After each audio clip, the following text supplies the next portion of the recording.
And welcome to We Are the People Radio. This is your host, Jason Preston, and the lovely Alexia Preston. What's up, baby? Doing great. You are doing great. Happy Friday. Happy Friday, or whenever you're watching or whatever this. day this is when you're watching this. But I'll tell you a hint, it's very snowy today. Oh, yeah. So, spoiler alert. Spoiler alert. It's still snowing. It's still snowing. It's like end of March. So, thank you guys for being here. Today, we're going to talk about, I got to tell you, this show is one of those shows that's probably going to get us in a lot of trouble. Maybe not us, but maybe others. Well, yeah, well, yeah. So, buckle your seatbelts because we have another show with Chelcie Hope coming on today, so we're pretty pumped about that. We'll be bringing her on in just a second here, but Chelcie always brings the fire. She does bring the fire, and after we do shows with her, all the phones get lit up and all the politicians start trying to get us to take this stuff down. So she is a fierce warrior. She researches everything, and I'm gonna tell you, this show's spicy. Yeah, we're dropping names and a lot of names. Now, I just want to put this out there. I'm not big on conspiracy theory stuff, but what we do know is it's naive to not know that there's corruption. Mm-hmm. And when we bring people on here, the goal is to expose the corruption. Because go ahead, what do you got? Well, and it's also open for you to take it for what it was, take it for what it is. This is the research. You can interpret it how you want. You know, we're going to lay out the facts. Chelsea's going to lay out the facts from the research she did. But it's up to you at home to figure out what to do with it and what to make of it. Yes. So we're going to name a lot of names today, and it's names you know. I'm not implicating anybody, but what we are going to show is who these people are and the organizations they're involved with. And you can make you're going to be able to make your own assumption about some of these people. But we know, one of the things we know about Utah, we talked about, there is this principle duality. Where there's most light, there's most darkness, and there's a lot of light in Utah. There's a lot of just great people here, but on the flip side, you have a lot of darkness, and that darkness usually centers around power. So we're going to be talking about, we talked about a lot of the connections in Utah with Utah and kind of the World Economic Forum, the UN, some of these, global organizations. But today we get a little deep, and we do drop names. So anyways, buckle your seatbelt. And make sure you're following us. Go to our website, wearethepeople.org. Follow us on Rumble, We Are The People UT. That's the same as our Instagram. If you're not on Instagram, that's where we have most of our followers, and it's the same thing, We Are The People UT. YouTube, Podbean, Spotify, Apple, all the major podcasts, it's We Are The People Radio. So follow us there. And then today, I want to thank J&M Steel for being absolute lights out patriots. You talk about people, when we were at the Capitol last year standing up for, we had people in the state that wanted to push vaccine passports and that wanted to mandate basically for people to be able to have to have a passport to go into certain businesses. And we had a lot of businesses stand up and go to the Capitol, take time out of the day and speak and try to stop this legislation. J&M Steel was one of those companies. So this is a company that doesn't just talk the talk; they walk the walk. They're invested in fighting for freedom and standing up to corruption. So J&M Steel, thank you guys for being absolute patriots, and not just at the top, but even their employees, incredible people. So with all that being said, let's welcome to the stage. Why don't you welcome her? Yes, Chelcie Hope, welcome back. Hey, thanks for having me back. Chelsea. She's always dropping the truth bombs. Trying to. This has to be one of our most requested guests. Most requested by far. For sure. Yep. Hands down. We have great conversation on here. And conversation's always great. Debate, especially this week, we've had some great guests on. But there's nothing like the way you present and you lay out the facts. So thank you for the research you do and putting this together, because it's powerful. Yeah. Chelcie is straight up warrior. Honestly, if you're corrupt, which I know a lot of people are going to who are going to be naming names are going to be seeing this. You're on notice. You're on notice, and those of you who have not been caught yet, you should be concerned about this girl. So, all props to Chelcie. In all honesty, she puts a lot on the line to get this information and to put it out there for us. So. It's easy for us to come and put on the show, but the hours, and you're going to see as we go through this, the hours of countless hours she's put into researching and bringing darkness to light, because corruption grows in darkness. And when there's no accountability, when we shine the light on the corruption, like cockroaches, these people run and they hide. So thank you for the hours you've done. And with that being said, let's talk about Envision Utah. Envision Utah, yeah. And thanks for having me on, guys. I appreciate you giving me a voice to get it out there. Yeah. So I would really recommend for those of you who haven't watched the videos that we did on, I did one on The Point with you, the 15-minute city here in Utah. And Utah Freedom Coalition did one on the Utah Inland Port. So Envision Utah is the big kind of driving force behind those two organizations. So I recommend, if you haven't watched those videos, to go back and watch them, because it'll make a lot more sense how this all ties together. So Envision Utah is a company that basically is pushing, if there's an organization who's pushing all this globalism here in Utah, it is Envision Utah. Yeah. And so what we're going to talk about today is, who is Envision Utah? Who are the key players? Yeah. So we're going to kind of go in and out of Envision Utah at the beginning. So it might feel like a little bit of a roller coaster, but stay with me. Let's go on a journey. I want to show you who the players are here, and how they're connected to a lot of the NGOs and nonprofits in the state. Big ones. So 3 of the big players we have is Spencer Eccles, John Huntsman Jr., and Mike Levitt. They're all very tied to Envision And this Utah. is Eccles, the same Eccles that Eccles Stadium is named after. Yes. Okay, and John his Huntsman Jr., who just ran for governor, who was the, we're going to dig into him, and Mike Levitt, who was former governor. Yeah. Okay, And brother of David Levitt, the disgraced, I guess you can say. Disgraced, to say the least. Utah County District Attorney. Yeah. Who was involved somewhat in those ritualistic abuse. Yeah. Allegedly. He's allegedly. Let's say allegedly that he actually came forward and talked a little about. So, again, all this stuff is coming to the surface. So, yeah. So, okay, first we have Spencer Eccles. Now, his uncle is Mariner S. Eccles, who was chairman of the Federal Reserve under President Franklin D. Roosevelt. So he was actually invited to go speak with Roosevelt.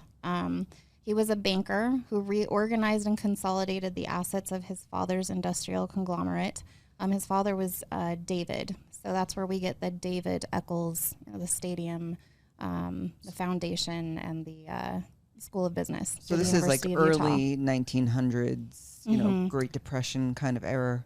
Yeah. His father. Well, Mariner was through the Depression, the Great Depression. So, and banking network. So he expanded the banking interests into a large Western chain of banks called the Eccles Browning Affiliated Banks. He was a millionaire by the age of 22. The company withstood several bank runs during the Great Depression, and as a leading banker, he became involved with the creation of the Emergency Banking Act of 1933 and the Federal Deposit Insurance Corporation. He participated in the World War II Bretton Woods negotiations. So basically, under Roosevelt, he himself helped create the World Bank and International Monetary Fund. It feels like there was a lot of weird stuff going on back then, like with the Titanic. I won't get into that tangent, but it was something to do with the bankers. Yeah. I mean, the Federal Reserve a little before that, but that's when this country, I would say we really started losing this country. Well, and we know, Rockefeller, Rothschild, I mean, that's all coming out now. It's not a secret anymore. Yeah. Those conspiracy theories are... What's been going on with those banks? So Spencer Eccles, again, Mariner's nephew, who basically runs all the Eccles Foundations right now, gave a speech about his uncle on the Bretton Woods. And just so you're aware, he does chair the Federal Reserve Bank of San Francisco. Now, the Eccles have continued to chair the Federal Reserve since Mariner's participation in creating the World Bank and IMF. And here you can just see some of the archives and links associated with Mariner. Walker F. Todd was an assistant general counsel and research officer at the Federal Reserve Bank of Cleveland. And he's been through a lot of, Mariner's papers and notes, and did a whole paper on him and kind of the mindset and psychology he thought was going on with him. But some of the things that he wrote about him, let's see, I'm trying to remember. And Chelcie comes with all the receipts, so feel free to pause this at any time and read through. Yeah. Eccles obtained Roosevelt's consent to pursue initiatives to centralize the monetary powers of the Federal Reserve System at the board. So Eccles was very involved with wanting to centralize power. His testimony before the committee included his usual ideas, which fairly could be regarded as Keynesian, I never know how to say that word, but on having the federal government incur a budget deficit deliberately in order to provide fiscal stimulus to the economy. He supported a federal bank deposit guarantee law, $52.5 billion payment by the federal government to depositors of failed banks to raise agriculture prices. Let's see here. After the inauguration, Eccles corresponded with acquaintances in Washington about his ideas on what ought to be done, again, about the Great Depression. He sent a telegram to Senator John Townsend, a supporter of inflationary finance, on April 20th, advocating a $5 billion Treasury bond. Oop, I have no idea what I just did. To be purchased in its entirety by the Federal Reserve in order to bring about controlled inflation. So when was this? Give us an idea of what time was. I think we're hopping back and forth. Oh, this was, I'm trying to remember what year exactly. Roughly. World Bank was created. Yeah, I mean, it was after the Great Depression. Okay, so we're back in. Yeah, this is still early. This is they're going through. This is still his father. Yeah, Okay. He's coming through the Great Depression, and they're trying to figure out ways to come out of the Great Depression. And Eccles originally, which is where they really started consolidating all the power of the Federal Reserve. This is where the Federal Reserve went from having very minimal and then the low income tax being very small to. After the Great Depression, that's when the Federal Reserve came and kind of consolidated everything and became a great monster. So, and he was part of that. So the origins are actually probably well-intentioned. No, the Federal Reserve, no. No, absolutely not. Okay. Yeah, there was a lot. I mean, they wanted to. The Federal Reserve is a private-owned bank. They wanted to centralize power. That is running our country, and has congressional power behind it. That is absolutely insanity. And that's why you see Ron Paul. That's why you see a lot of the good people in office, the few, they're always about abolishing the Fed because it's a private-owned bank. It's like the three of us owning a bank, making a deal with Congress, and having Congress being able to enforce everything we do. I mean, it's completely unconstitutional. Yeah. So he was involved in that. So no, there's nothing good about this. Yeah. Now there were reports, and Todd, the guy that wrote this, does mention sometimes that he kind of wonders if originally he had good intentions, but just was influenced. But later, so as we get later on in the paper, alternative names for the earlier and simpler forms of the political economy model, which Eccles was modeling, include Christian socialism, corporativism, or corporatism. But there are subtle distinctions among these three terms. Okay. It is generally acknowledged that for Americans, Benito Mussolini's rise to power in Italy was the event that focused public attention to his brand of corporativism, which he called fascism. So he's comparing it to the same thing. Wow. Yeah. Let's see here. Hoover was still clinging to some tattered remnants, principles regarding individuals, while grandly subsidizing corporations, while the board was centralizing decision-making authority and establishing direct relationships between that center and individuals. That latter way was the road to industrial planning and corporatism. Hoover cleared the path, and the board wanted to pave it, and Eccles sat on that board. So here's from the history archives. You can pause some of these if you want, but talks about Mariner and how he tackled the Great Depression, was a Utah banker. Yeah, and so what we'll do too is in the show notes, we're going to have links to all this. So where we may not be able to get into it in detail here, the notes are here so you can go through and actually take the time to go through and read some of these documents, but they're all here. Right. And I'm probably going to skip through the rest of these, but I do just want to read this because it gets you into his head. This is a quote by Eccles directly.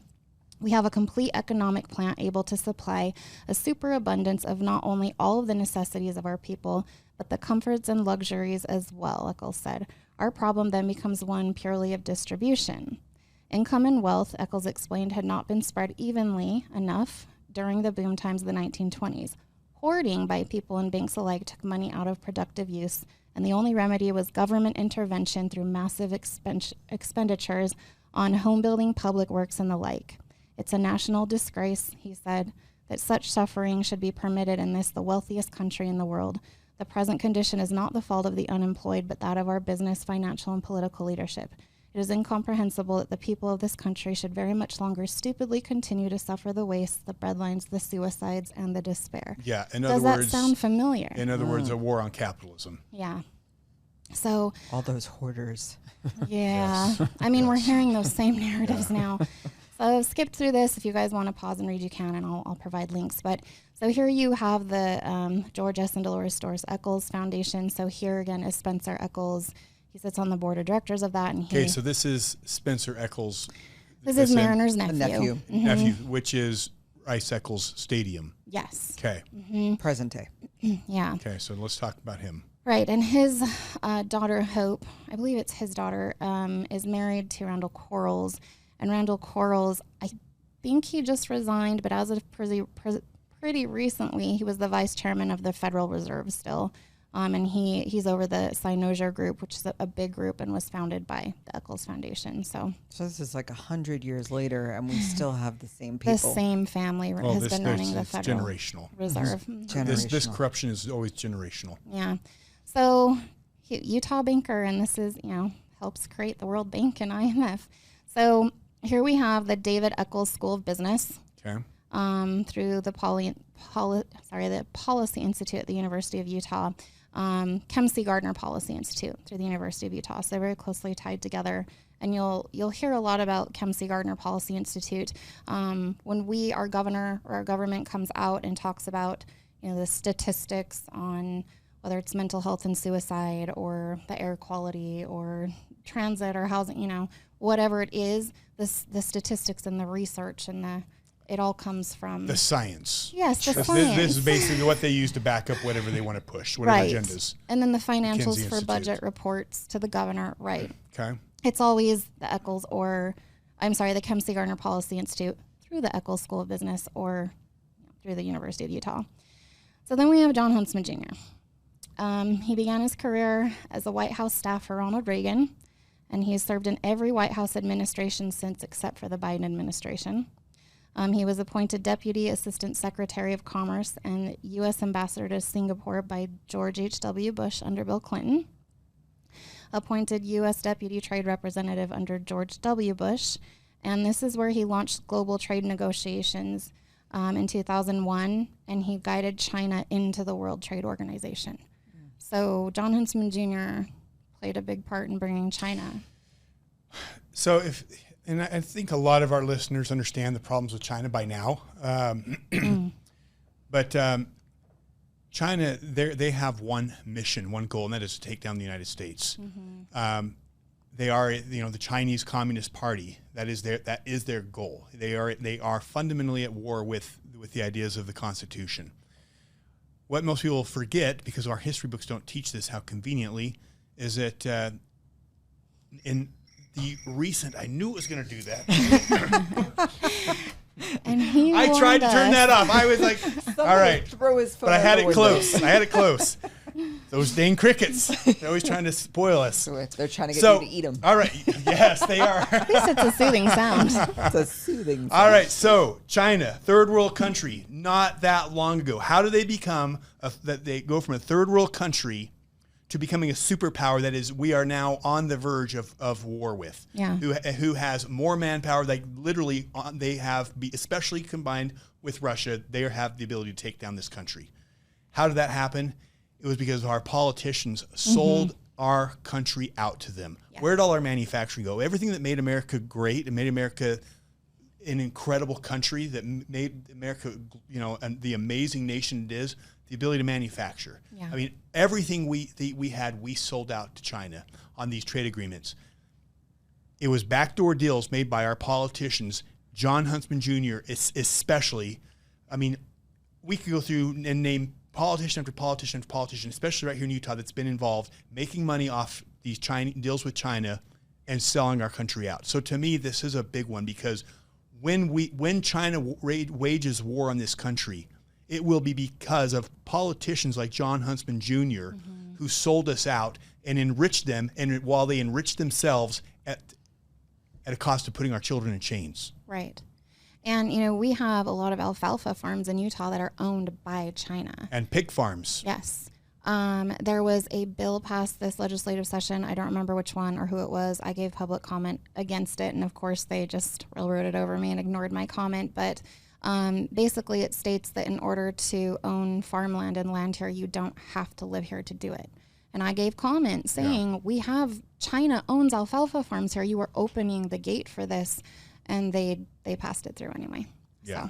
So we're going to get into this. So keep on going about John Huntsman Jr. because we're going to be naming a lot of names people know, and just follow the rabbit trail. Right. And it's not going to be just sentences for very long. So just bear with me here.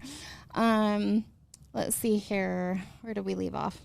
Well, about him being the ambassador to China. Yep, under Okay, Bush. so then he is Utah's governor, then he, U.S. ambassador to China. So he brought China into the World Trade Organization under George W. Bush.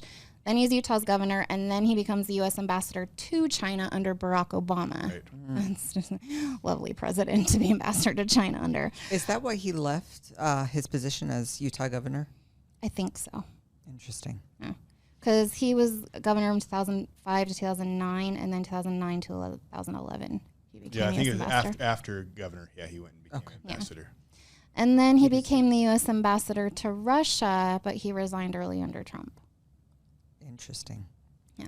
Okay, what else we got? Okay, so then you've got him here with the World Trade Center, Utah. And again, you're going to want to go back and watch the video on the Utah Inland Port, which is very closely tied to... World Trade Center, Utah. Mm-hmm. What is World Trade Center, Utah? It's tied very closely, partnered very closely with the Utah Inland Port Authority. And we're basically a global logistics and supply chain, a global hub for world trade. They've bypassed coastal ports and checks. And so they're bringing everything into our state. And we have a lot of, they teamed up with Stryker, Teresa Foxley, and Dan Hemmert, who Governor Cox appointed, brought Stryker, which is a medical company, into Utah through our inland port, which basically these two. And we've done a show. If you haven't seen the show on the inland port, you need to watch the show on the inland port, because the inland port exposes a lot of this. Yeah. Again, which is it's the World Economic Forum, the UN, basically partnering and taking control of a major part of Utah. Right. Yeah. They brought Stryker in, and Stryker's partnered directly with Rockefeller. So you start to see a lot of partnerships with Rockefeller, like with we've talked about that before. But he held a Huntsman Jr. with the Council on Foreign Relations and a bunch of other groups, World Trade Center, Utah Inland Port.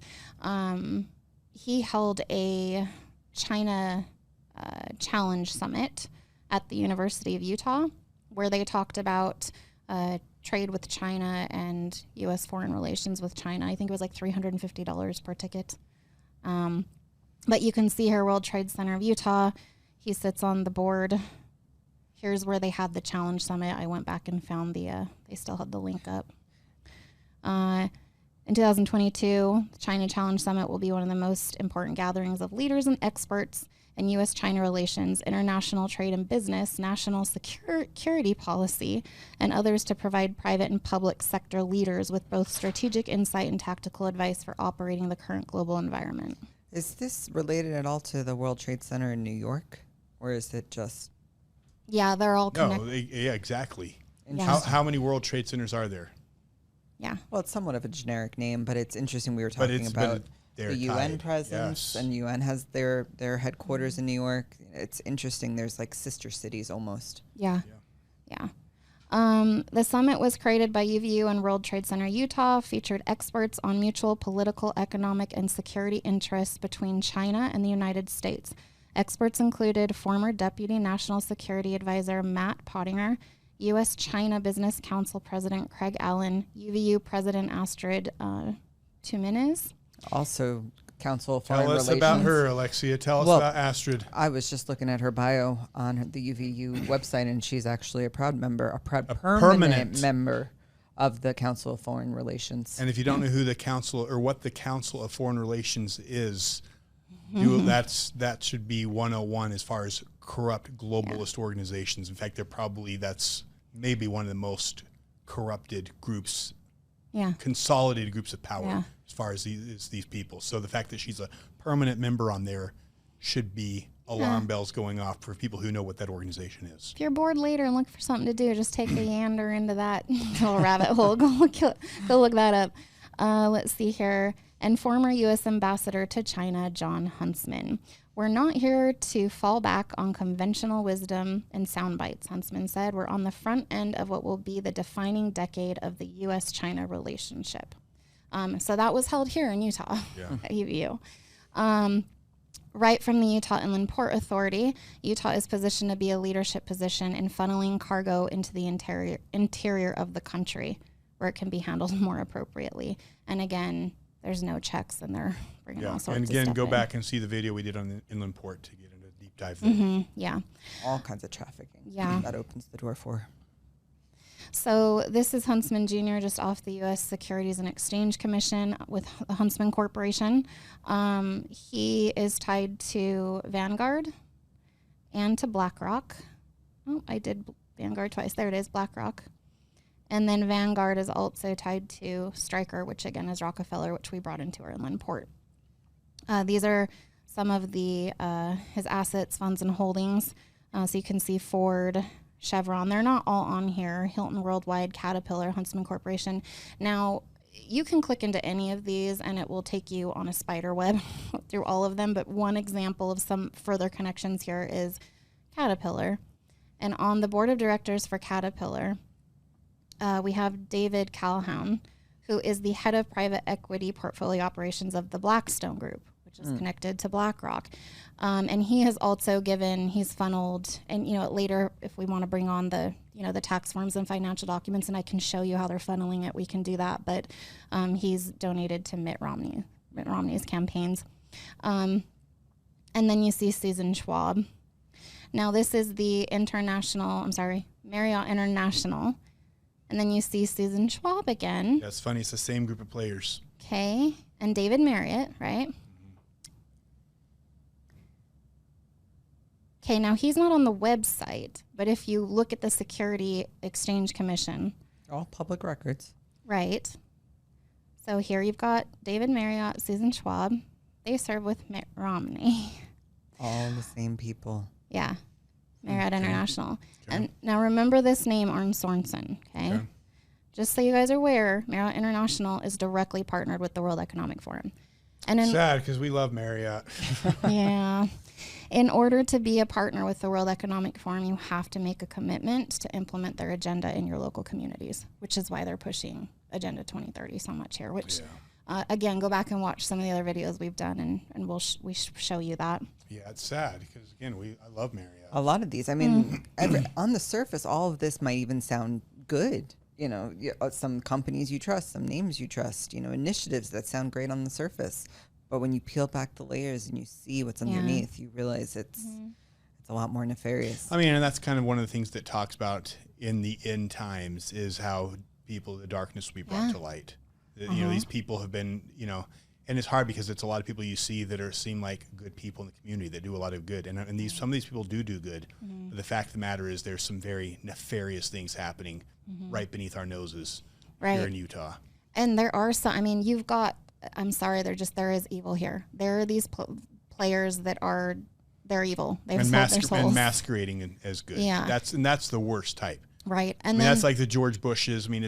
I would rather have someone who is, who he is and he's corrupt than these people masquerading as good people. Which is part of the problem we have in Utah. We don't have a Republican Party. We have a Rhino Party. Like that. Or we have an establishment party. That's what we have. Right. Yeah. Okay. So remember Arne Sorensen. Okay. Okay, now he, again, served on Marriott International with Mitt Romney and these other people. And then he serves,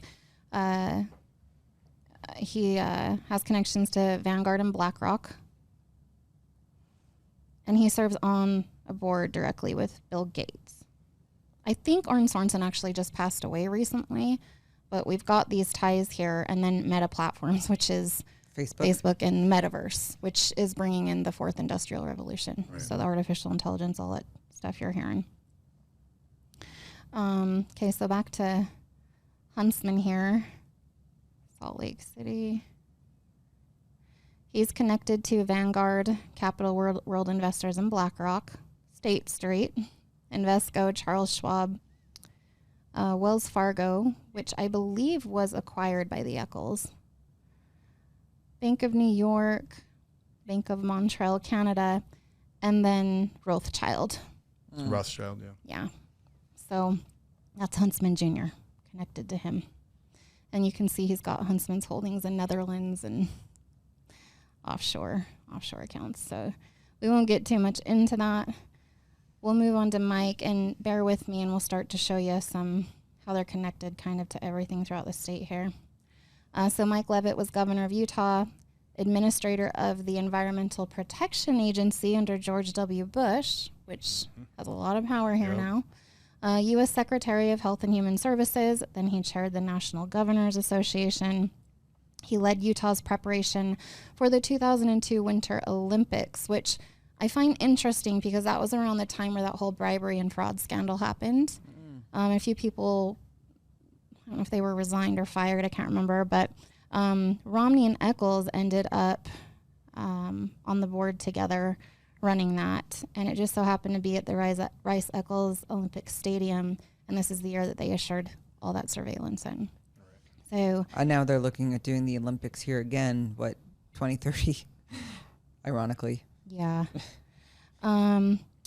Let's see. He founded the Western Governors Association, led the Republican Governors Association, and the Council of State Governments, which these aren't government groups. They're all kind of shadow government, just NGOs. They're governors and coming together. And this is part of the problem that we're seeing is how we've lost checks and balances, right? So we've got a federal and a state level working together, and then we've got state and local, and then we've got governors from other states coming together, deciding together what is best for all of our states instead of each individual governor listening to what the people of that state want.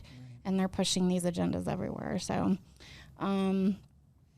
Leavitt Partners, Leavitt Strategies, all these groups, businesses.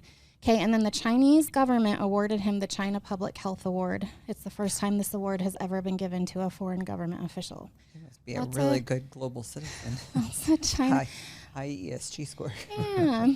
So you're seeing these same people, and kind of how we're seeing come out on a federal level, a lot of truth being dropped with a lot of, the Twitter files and everything coming out, where their entire life, for decades, they've continued to just be involved from one government position to the next, and then you see all of them giving each other positions on boards of their companies and funneling tax dollars in. And okay, so here's Envision Utah, right? And again, Envision Utah runs the Inland Port and the Point, which is a 15-minute city. And one of the founders was John Huntsman Jr. The origins of the Coalition for Utah's Future make its role with Envision Utah somewhat ironic. When the Coalition for Utah's Future was formed in 1988 as a multi-issue organization, Utah was experiencing a recession that caused many residents to leave the state in order to seek employment opportunities. The Coalition's board, which was comprised of a diverse group of community leaders, began working on ways to affect economic growth and attract new business to the state. So they created Envision Utah. Over the years, the Coalition for Utah's Future worked to increase discussion, cooperation, and consensus building on a variety of issues, including affordable housing. Buzzword. Yeah. Neighborhood and community issues, education, which we're seeing how that's infiltrating education now, children, wildland, healthcare, rural economics, development, water, air pollution, all of it. Okay, so Envision Utah, we have the board of directors. And again, we're getting into into Envision Utah today. We'll probably do another show on it, because Envision Utah is, if there's one organization that's kind of leading all of the corruption in Utah, it is Envision Utah. Yeah. So who's on the board? These players who are leading it, it's very important people to know. Right. Okay, so obviously Mike Levitt and Larry H. Miller isn't around anymore, but Gail Miller with the Larry H. Miller Group is very involved with a lot of this stuff. Gary Herbert, Spencer Eccles, Kem Gardner. Again, Kem Gardner with the Chelcie Gardner Policy Institute. Now, if you look at the advisory board for the Chelcie Gardner Policy Institute, you have Mike Levitt and Mitt Romney working together.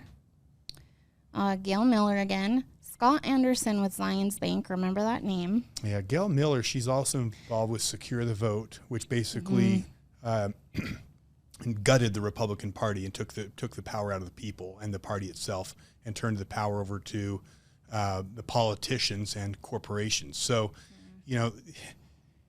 it's sad, because you think it's just sad. It's sad, but it's sad to see these people, and these people we know that are doing this, and the reason, and it's just, I don't know, it's so frustrating to see that. But the things these people are doing are definitely not only not good, but they're destroying this country. Yeah.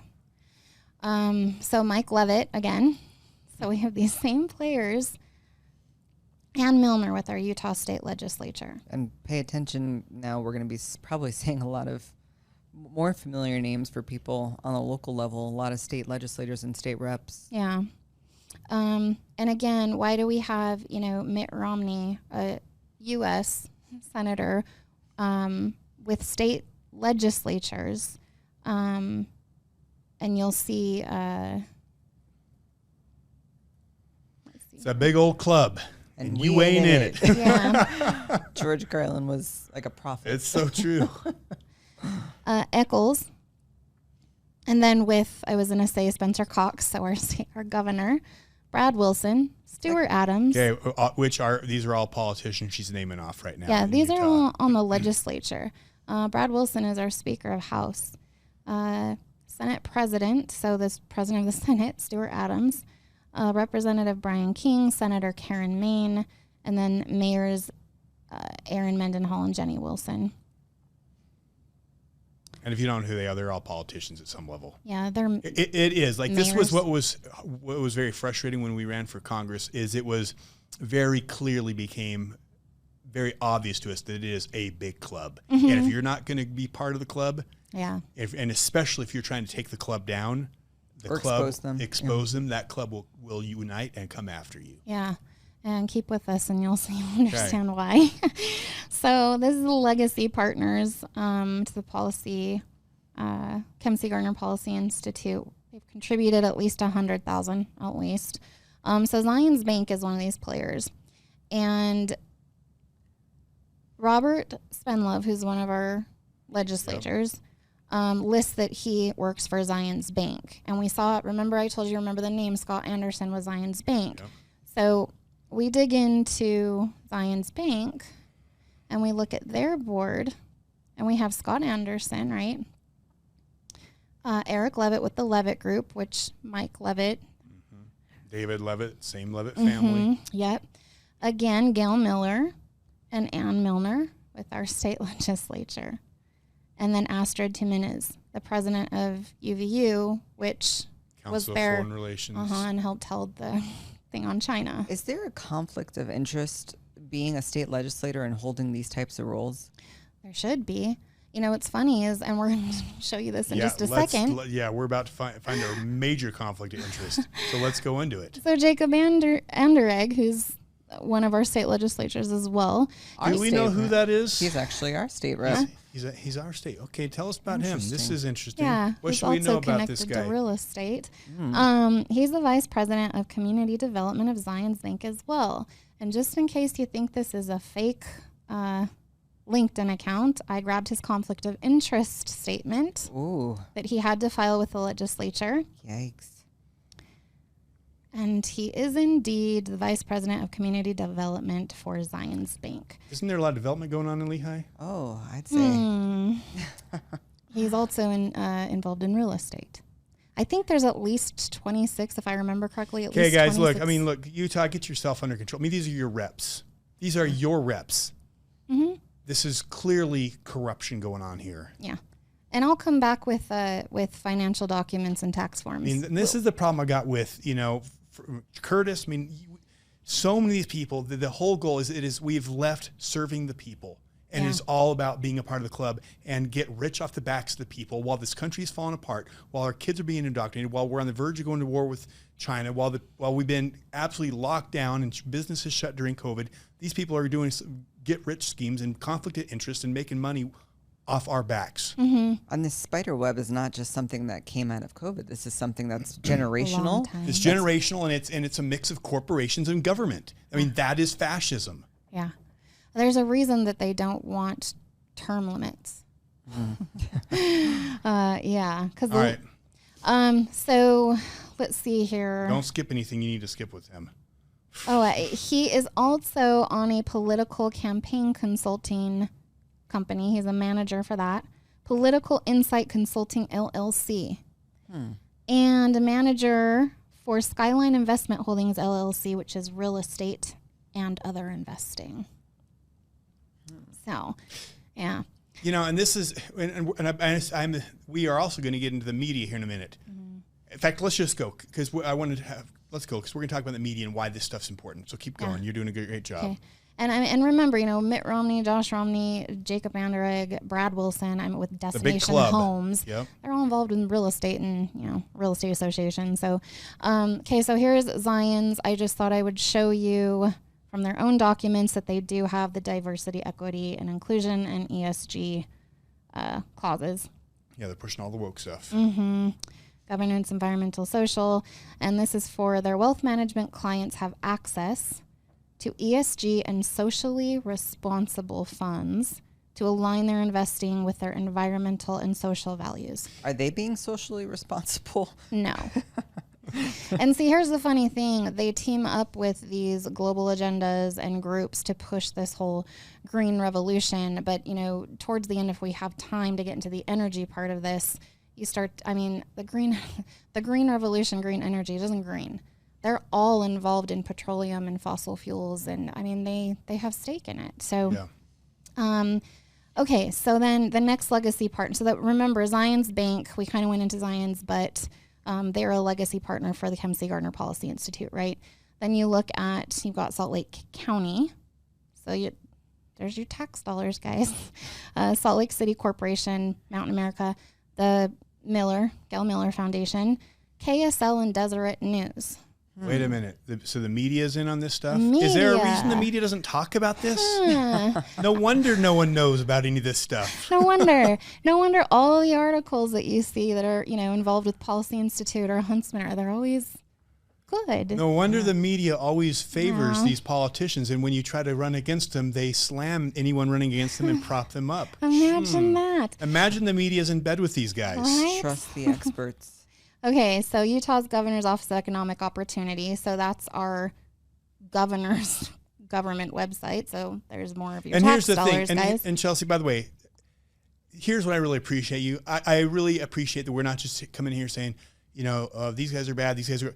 I appreciate that you've gone through here and done so much research to connect the dots. All someone has to do here is dig in and look at read what you've done, connect the dots that you've already put out there.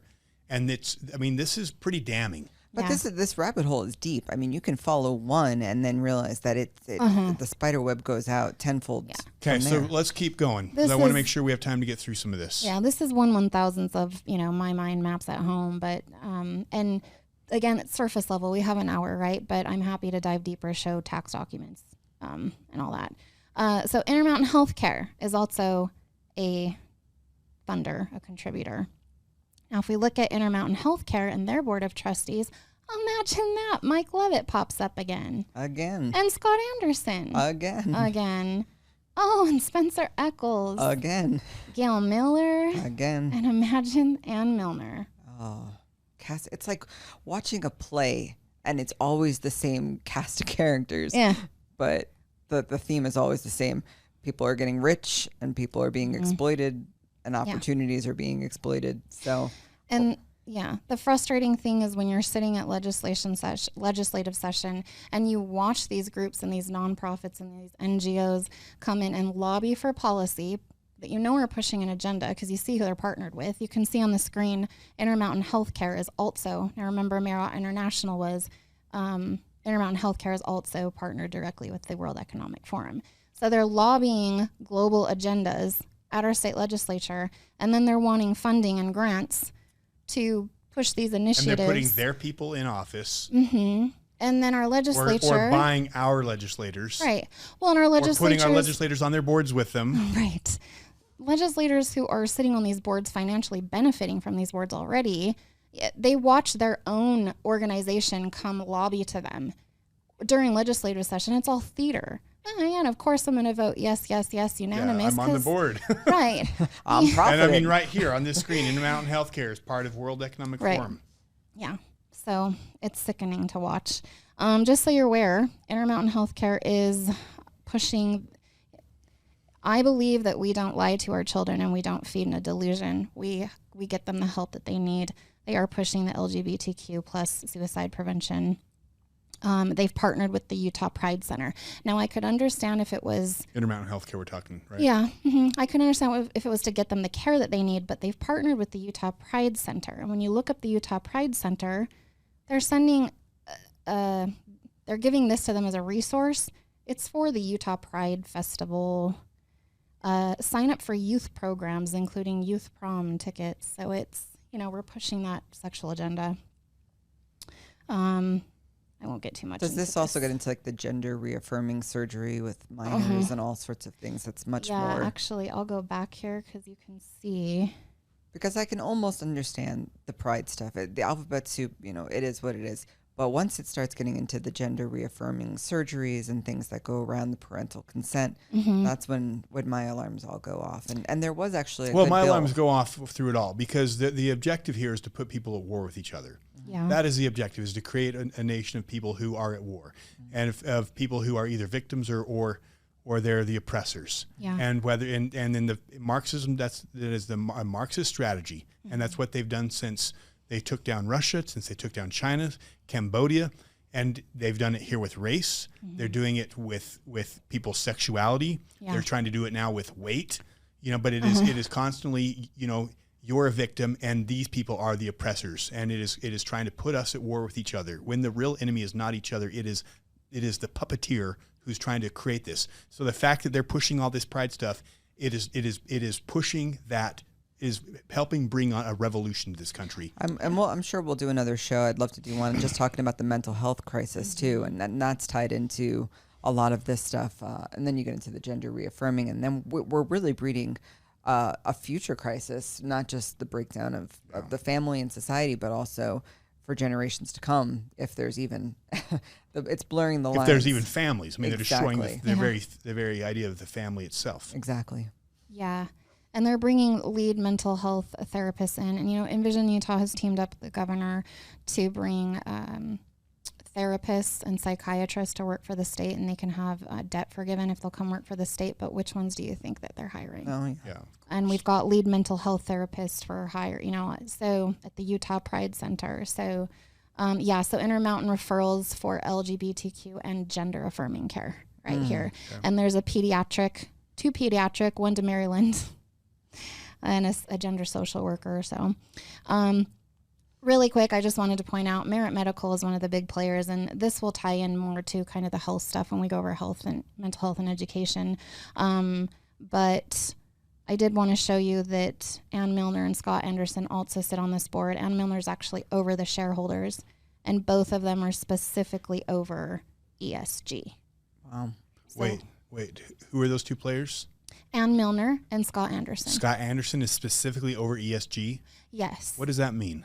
Yeah, so they're on the committee of ES. So for their company and for when they have an ESG clause, and we've heard our state treasurer talk about this, how corporations are forced to be environmentally friendly or to do the... So Scott Anderson is in charge of that. Mm-hmm, So Marlo Oakes, who's been pushing the lead, is standing up against ESG. Marlo, would you talk to here's a clear example right here. Zion's Bank Scott Anderson pushing this. Is Marlo Oaks reaching out to these people? Yeah, I don't know. Can ask him. I would love to, Marlo. I'd love to have Marlo on here. Marlo, if you would like to come on, we'd love to have you on here to have some conversations about this, because I know he's been trying to stop this stuff. Yeah, I'd love to have him on to talk about that, because, but and then the diversity, inclusive, and equity. So the pronoun. So they are pushing all of this through politicizing business. And Ann again is on our Utah State Legislature. So there's a huge conflict of morals there. Yeah, I'll tell you one thing people can do is pull your money out of Zion's Bank. Yeah. If you got Zion's Bank that's this deep in bed, how do you feel justified leaving your money with these people and giving your money to help them get rich, which is basically they're trying to tear this country down? Yeah. I mean, is that any? You say you don't believe in ESG. You say you don't believe on this stuff. You say you don't support what's happening. You're frustrated. And you care about this country. Are you giving your money to some of the worst characters in this state? Stop supporting them. I mean, you look at what happened with Silicon Valley Bank. It fell apart because of bad decisions people made investing money with a company they shouldn't have. If they had a look at a company that they knew had conflicts like this, how is that any different? How is that any different? Yeah. I mean, look, people need to make their own decisions, but at some point, people need to connect the dots and realize that there are some players here that are clearly on the wrong side, and you have to make a decision who you're supporting. You can't ignore. You need to vote with your wallet. You can't ignore the red flags. The same way with Silicon Valley Bank, there was prudent decision making there. I think you can use that same prudence to invest your money with the right banks and the right assets. Yeah. Okay. And these banks will push for the digital ID, the digital currency. And it's not going to be, what everyone thinks Bitcoin is. And I mean, it's going to be. No, this is if you don't use our currency and if your ESG score is not good, we're turning your currency off. Yep. And Zion's Bank's going to be leading the charge on that. Yep. Yeah, exactly. Okay, so World Trade Center Utah and Utah Inland Port Authority, again, they're very closely tied. So we went over this before, right? John Huntsman with the World Trade Center Utah, but now that you know who Scott Anderson is, he's on the board as well as Miles Hansen with the World Trade Center Utah. So this is the... Again, how many World Trade Centers are there, folks? And the fact that we have a World Trade Center Utah, open your eyes. So that was World Trade Center Utah. This is Utah Inland Port Authority. So Miles Hansen again. And Representative Mike Schultz. Oof. Mike Schultz, what are you doing as a legislator on the legislative branch, sitting on an executive branch board, which our Constitution strictly prohibits? And what kind of bills is he pushing? And Milner, why are you doing the same? They only get away with this because nobody knows. And when you've got the media in your pocket and the media won't expose it, we have all the documentation here. The media will never touch this. They will not touch it because the media is owned by these same players. Right. And I'd even like to invite them on. I mean, if they actually do see these episodes. If there's something we're not seeing, I'd love to have these legislators come on. I'd love to bring them on here, and I'd love to hear your side. Mm-hmm. Yeah, let's have a conversation. If there's something wrong with Chelsea's information, please come on and talk to us about it. Yeah. All we're interested in here is the truth. Mm-hmm. Yes. Yeah. And I'm happy to sit and have that conversation here as well. Yeah. So for you listening, and we'll get to this in the end, what can you do? How about tag your representatives, call your representatives, share this with them, and ask them to come and talk about it. Yeah. Not on.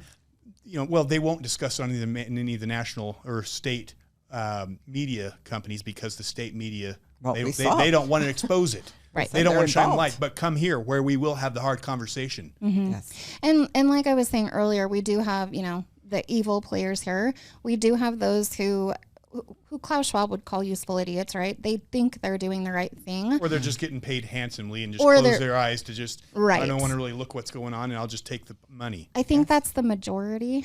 Yeah. But for those that think you're doing the right thing, there are reasons we have checks and balances. Yeah.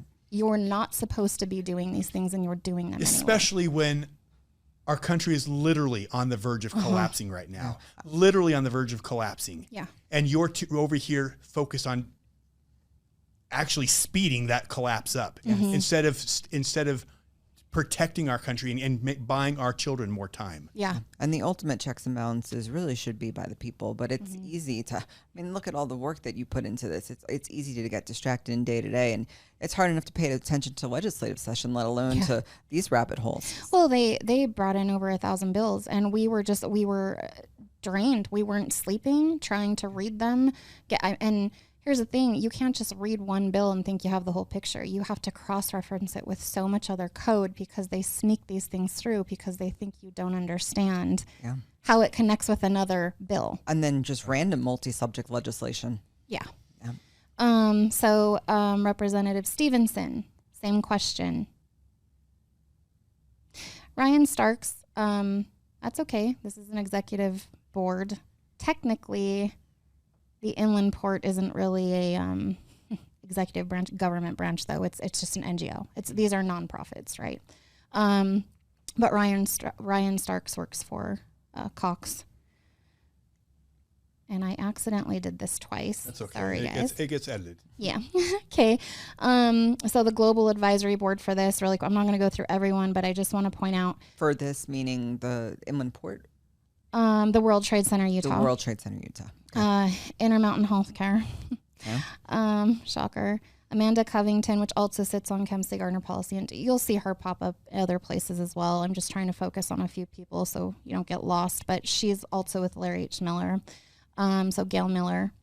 And then we have more than one representative for JP Morgan Chase and JP Morgan, which is Rockefeller. So the Utah Inland Port Authority amendments, we have Mike Schultz and Jerry Stevenson writing legislation for it while they're sitting on the board. Oh my gosh. Again, checks and balances. What are you guys doing? Please come on. Answer.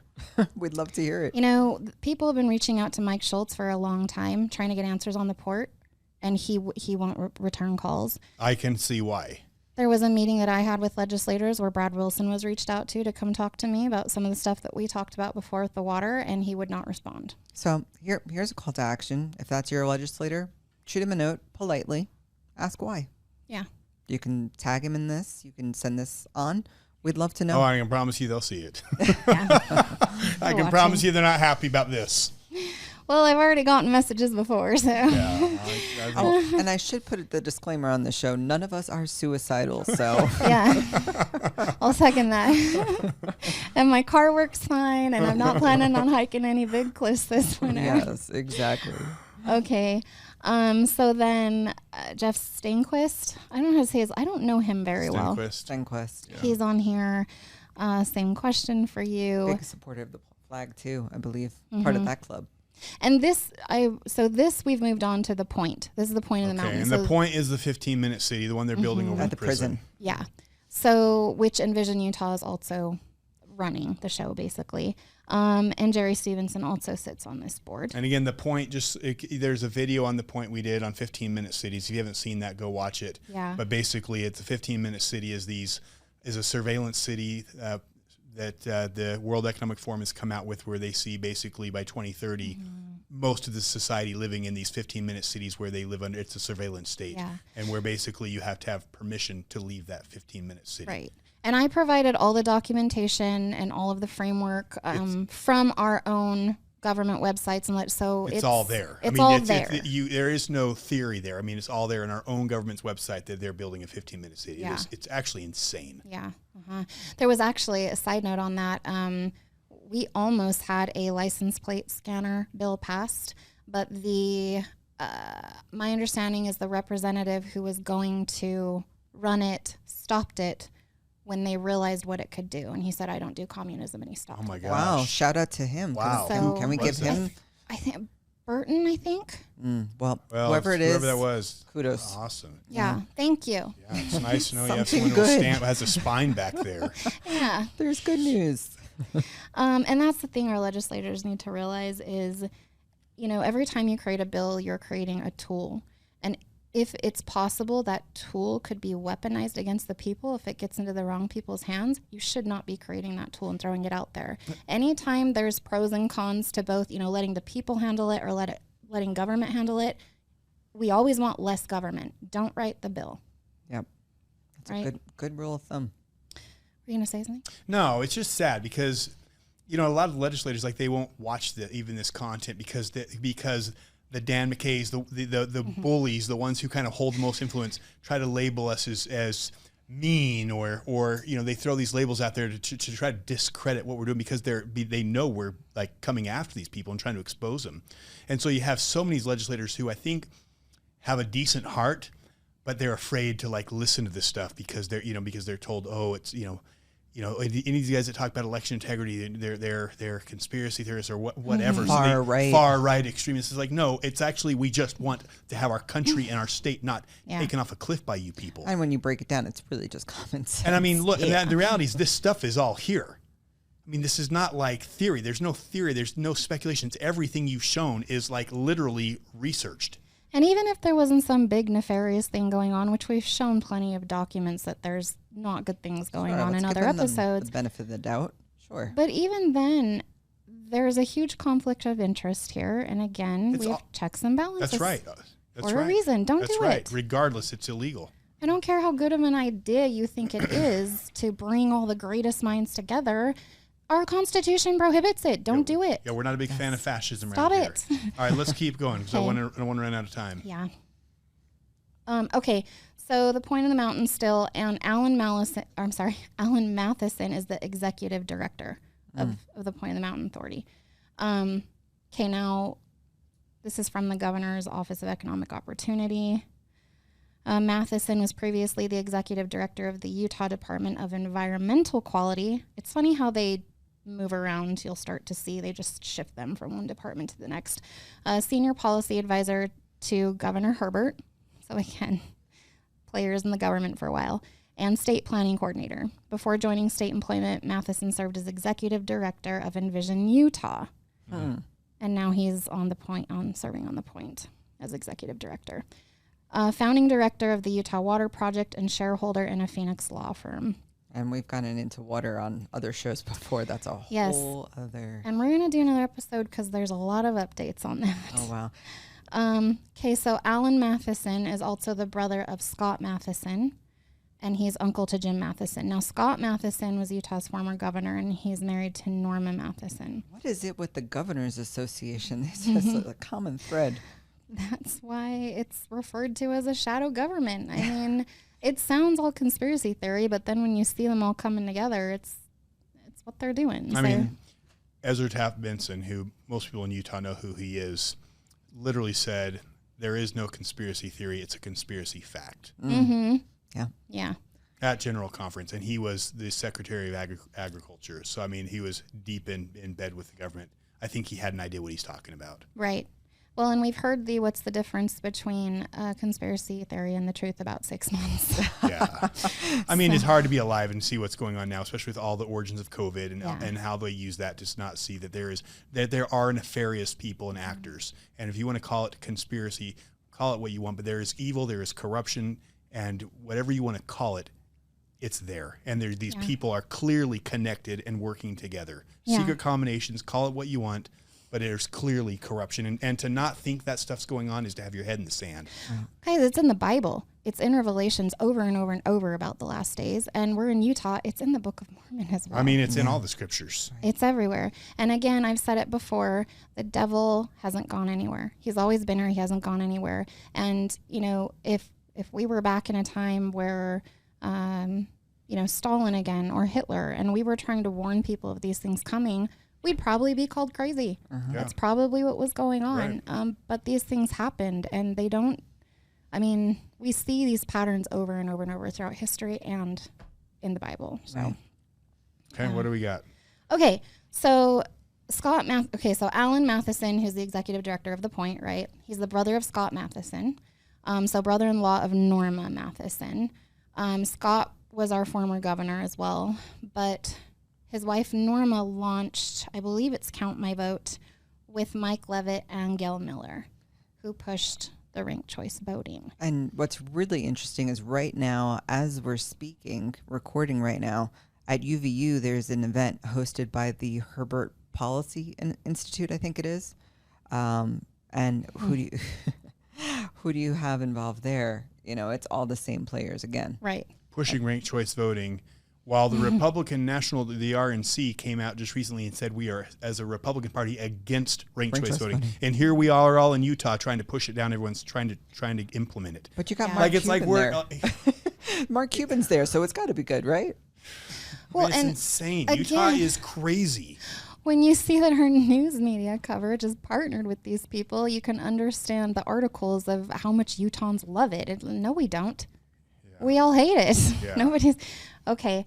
Jim Matheson is the son of Scott Matheson, so Alan's nephew, sits on the Utah board of the U.S. Global Leadership Coalition. So we're going to go through that group real quick.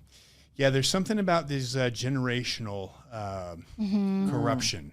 Yeah. There's something about these people and where I almost think they, you just notice, well, Rockefellers, you look at all these families, there's something about family lines. Yeah. You know, bloodlines with this corruption, and just people need to just put that away and think about it. Yeah. Pay attention. Yeah. And it doesn't mean just because you're related you're bad, but I mean, no, but there is definitely there's a reason they got rid of monarchies, right? Yeah. And that's part of it. I mean, just passing things on generationally, you know, it all takes is one bad apple somewhere in there, and you've got a corrupted line. Yeah. Mm-hmm. Okay, what do you got?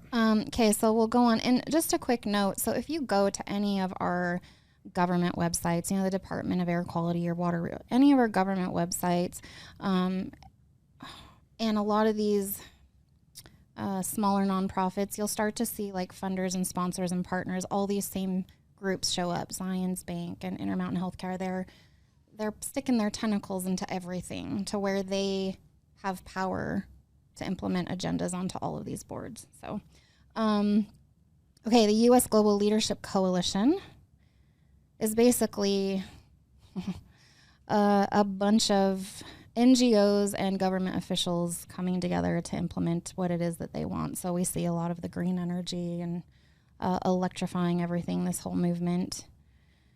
If you look at the coalition members, so some of them are the big players, right? So Google, Chevron, Coca-Cola, Amazon, Deloitte, which is a big 15-minute city United Nations player, Johnson & Johnson, Procter & Gamble, Pepsi, Pfizer, U.S. Chamber of Commerce, UPS, Walmart, World Vision. On the advisory council, I'm not going to go through everyone. I just want to point out Henry Kissinger is on there, and so is Hillary Clinton. Again, not suicidal. Yeah. And you can see that so is the United Nations Better World Campaign.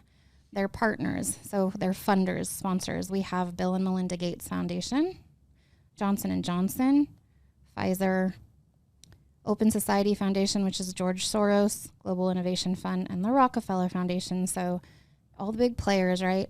And then we have Utah. So Utah's board for this group. And so there you see Jim Matheson, which is Alan's nephew. Right. And Alan, again, is the executive director of the Point Mountain. So the Utah Advisory Committee, some of the people that are on this board, Val Hale with our governor's office, James Huntsman, Miles Hansen again, World Trade Center, Utah, Greg Hughes, who was involved with the inland port.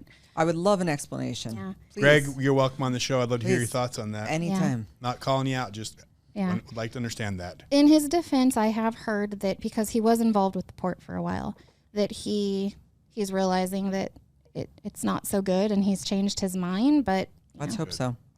I would love to hear his thoughts on that. Oh, look, Ann Milner again, her legislature. And just so you know, she is the majority whip. Karen Main. Are these people still on this board? Mm-hmm. This is present day. This is present. This is current. Mm-hmm. So all these people you're naming are currently on this board. Mm-hmm. As far as I'm aware, I went back through and uploaded all of these yesterday just to make sure that I had the most current ones. All right, good. So if they're not on the board anymore, it's because they haven't taken them off. Okay. Andy Perucci is Candace Perucci's husband, and he's with Northrop Grumman, which Northrop Grumman, Boeing, and Lockheed Martin, they have some programs going on at Hill Air Force Base as far as cybersecurity, surveillance, and tracking. Not good things going on. Cam Gardner, Kurt Bramble, Todd Weiler, Spencer Stokes. By the way, both politicians. All. Aaron Starks. Yeah, most of these are legislatures. Aaron Starks with the World Trade Center. And my favorite, I would like to know why our state attorney general, Sean Reyes, sits on this board. Would love to know, Sean. Yeah. Please come join us. I've had a lot of questions for Sean, and I haven't received any answers. I get stonewalled, so I would love to chat with you about some of this. Okay, so history. And again, this is not calling people out. This is stating facts. This is left for you to make whatever assumptions you want to with this information. You can reach out to them politely and say, hey, reviewed this presentation by We Are the People Radio. Would like to know why, please write me back. And we'd like to have these people that we've called out join us on the show so we can ask you as well. And you can make your case for as to why there is a reasonable explanation for this. And there are legislators that are writing. I mean, they're writing these boards when they create these public-private partnerships with nonprofits and organizations. They create an organization and they decide who gets to be on the boards. And so they'll say, 3 people appointed from the Senate. So they are creating it and drafting it intentionally to bring all 3 branches of government together. And there are a lot of boards where you'll see attorneys and judges as well. And I think that if we can even just get that stopped, we can stop a lot of our problems. I mean, it's clearly dangerous. Yeah. I mean, that is fascism. It is. So the important role of local government, so this is from the Envision Utah document. Even with significant representation on the Envision Utah partnership, additional local government support and involvement would be critical to the success of the Envision Utah effort. This is a nonprofit. Local government representatives would need to play a key role in directing the process and eventually implementing the results. Recognizing this, the coalition hired a staff person to serve as a full-time liaison between Envision Utah and local city councils, mayors, county commissioners, planners, and other elected and appointed officials. They do have lobbying. Again, they lobby to the state legislature, but if you go to your city and county councils, you'll see Envision there all the time. Envision Utah lobbying for policy and to implement, the affordable high-density housing, the transit hubs, the water meters, all these things that you're hating. They're the ones coming to your city and county councils pushing the agenda. So show up and shut that down. Working with the media. Working with the area media was vital to this process. It was also important to hire a staff person to strategically plan and coordinate this interaction. It was determined early in the process that Envision Utah would be best served by equal treatment of the various media outlets and openness in all its efforts. So again, if we come back to Envision Utah and look at their board of directors again, which again, Spencer Eccles, Governor Cox, Teresa Foxley again, who brought Stryker in. Natalie's another big player. You'll see. I mean, I don't know. I mean, anyone who's following what you're saying here should be out of their mind, like alarms going off here. Yeah. But it's really interesting with what you're saying on the media, with what you're about to show. Yeah. So the executive committee members on the board members of Envision Utah, Doug Wright with KSL TV and radio, Salt Lake Tribune, and Deseret News. Literally all of our state media. Yeah. Which honestly, and this is the reason, we started this program, is because, again, when we were running for office, we realized the media would not help any candidates who were trying to challenge the establishment. Help, more like they would throw us under the bus, and they won't stand up for it. Our Utah media is so controlled. Yeah.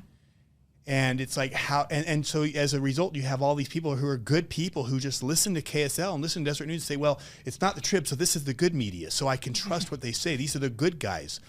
And and that's what's so hard is to me, KSL and Deseret News, and they do more damage than the Trib, because it's the wolf in sheep's clothing I'm most concerned about. And again, it's people just don't realize that we have media that is literally in bed with these globalist organizations. And this is, to me, why it's so important for this and other organizations defending Utah. I mean, there's a lot of small groups that are trying to get the, Utah Freedom Coalition. There's a lot of small groups trying to expose and wake people up to what's really happening.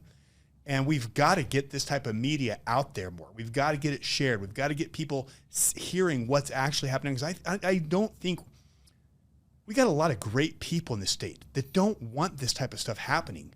But the problem is they have no clue.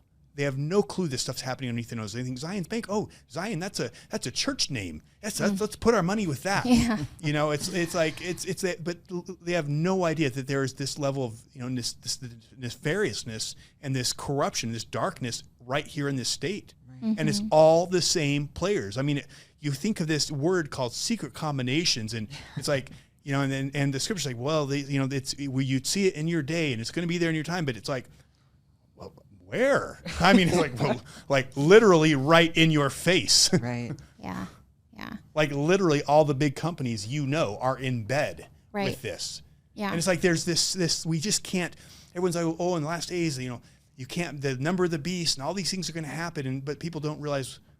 You think that's just going to pop up out of nowhere? Like one day everything's just this fine, and all these people in government and these corporations are all just good people, and then the next day, it's just this evil organization pops up out of nowhere. Yeah. I mean, it's literally being built underneath our noses. Mm-hmm. Yeah, and I think if you want to come back and do just a specific AI like fourth industrial revolution episode. Yes, absolutely. We need to do one. All right, how are we time wise? Because I know we're running way over. Yeah, we can. Are we over? Yeah, we can. Let's just stop with we'll do a few more slides and we'll just stop there. We can come back and talk about some of the other stuff later, but there's just so much to pack in. I mean, that's the thing. This is like to try to understand the corruption in this state is like it goes deep. Yeah. Well, and this is why it's so hard to get them to listen to legislation and so really quickly, we've got Brad Wilson again, Speaker House, Jenny Wilson. Again, this is Envision Utah, right? Stuart Adams again, Scott Anderson again, Robert Spenlove again, Amanda Covington with Gail Miller, Levitt Partners, Mike, Aaron Mendenhall, Ben McAdams, Alan Matheson, Jerry Stevenson, McElmore, which is with Intermountain Healthcare. And so this is just John Huntsman Jr. and Mike Levitt in the beginning days, creating Vision Utah, Mike Levitt kicking it off. They talk about public-private partnerships and the growth with that. You guys can read this if you want. In order to get this going, they needed donations, and so the Eccles, originally I think it was $500,000, but they donated. And at this point, under the Eccles Foundation community grant receipts, you can see that they've donated at least $4 to $10 million. Wow. To Envision Utah. So not small chump change. Yeah. So, again, the Chelcie Gardner Policy Institute is the one responsible for reporting for the governor's budget, Office of Budget, and all of the research and, evidence-based research and science and statistics. For instance, Envision Utah, you can see they have the housing affordability, and then you have the housing affordability and the best practices by Chelcie Gardner Policy Institute. So it's, where did you get this research? And it's all the same people. It's like, well, you got it from yourself. So, and then really it's like quickly, when you create a Wikipedia and you put all the information in there and then you cite that as your own. Exactly. It's pretty much what's happening. On a book report. Yeah. Really quickly, and then we'll end. I just want to point out, so again, Envision Utah is the driver behind the Utah Inland Port Authority. Again, please go watch that video. And then also the walkable communities, so the 15-minute cities. So the Point of the Mountain, you can see that they run that.